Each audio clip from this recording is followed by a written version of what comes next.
Hello everyone, I am Anas. Today I'm going to present our work BrailleSense Deep Learning for Braille Character Classification.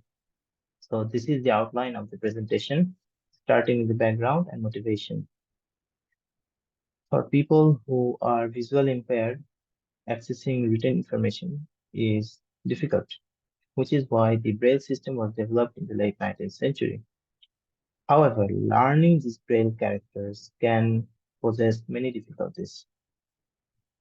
That's why we want to use this braille system effectively using the deep learning methods.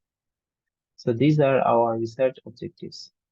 Develop a classifier for these braille characters, deploy it in a Raspberry Pi, and additionally design a 3D prototype gadget that can be used by the visually impaired people. So the system overview is here. It's pretty simple. First of all, the image of the braille character will be captured.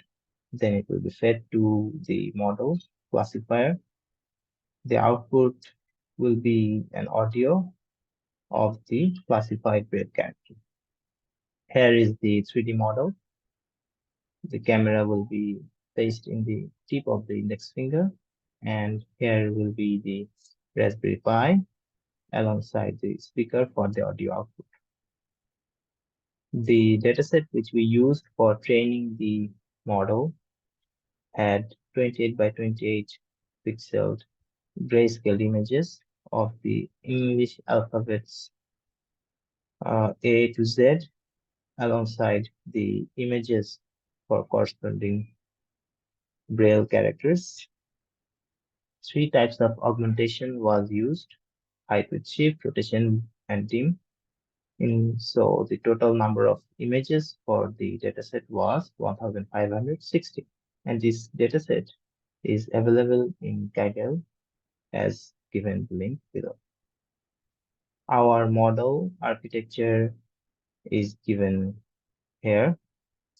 Mainly we had three convolutional layers followed by batch normalization and max pooling layers. Finally, after those convolution layers, there was a global max pooling to further downsample the feature map before feeding to the fully connected neural network. We had dense, leaky ReLU, and dropout layers.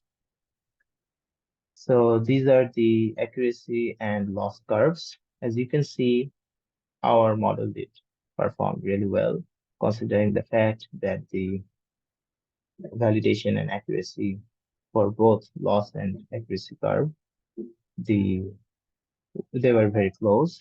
And even though the fluctuation was more in the validation set, it's understandable since the images are unseen by the model during training.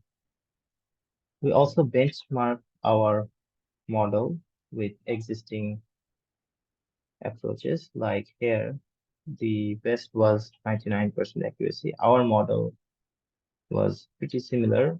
It had 97.44% accuracy. So we can say our model performed relatively well.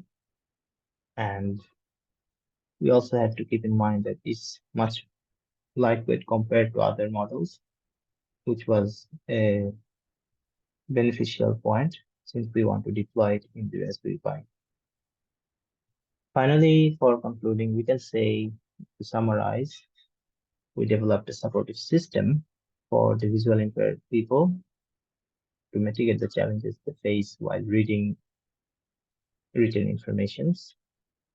So for the future work, we can say someone can physically implement the gadget we proposed as 3D prototype, fine-tune the hyperparameters which are common for machine learning models, and also try out other approaches like transfer learning, which might show better results than what we have seen here.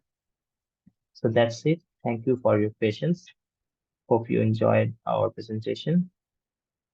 Thank you.